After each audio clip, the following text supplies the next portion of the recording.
دنیا میں سب سے زیادہ دولت اس کے پاس ہے جس کی ماں زندہ ہے۔ ماں سب کی جگہ لے سکتی ہے لیکن ماں کی جگہ کوئی نہیں لے سکتا۔ ماں بے شک پڑھی لکھی نہ ہو پر دنیا میں ہر ضروری بات ہم اپنی ماں سے ہی سیکھتے ہیں۔ ماں سے محبت کرو کیونکہ ماں کی پریشانی دیکھ کر اللہ تعالیٰ نے صفا و مروہ کو حج کا رکن بنا دیا۔ اگر تمہاری ماں تمہارے غصے کی وجہ سے تم سے بات کرتے ہوئے ڈرتی ہے تو پھر تم افسوس کرو کیونکہ تم نے اپنے ہاتھوں رحمت کا دروازہ بند کر دیا۔ زندگی میں بس اتنی دعا مانگ لینا کہ کوئی گھر ماں کے بغیر نہ ہو اور کوئی ماں گھر کے بغیر نہ ہو۔ گود سے گور تک ہر بات ماں سکھاتی ہے۔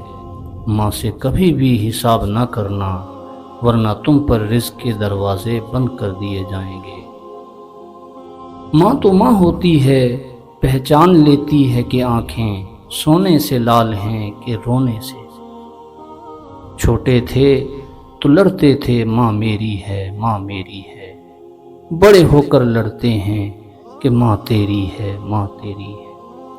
ماں موت سے نہیں ڈرتی، اسے مرتے وقت یہ ڈر ہوتا ہے کہ اس دنیا میں اس کے بچوں کو اس جتنا پیار کوئی نہیں کرے گا۔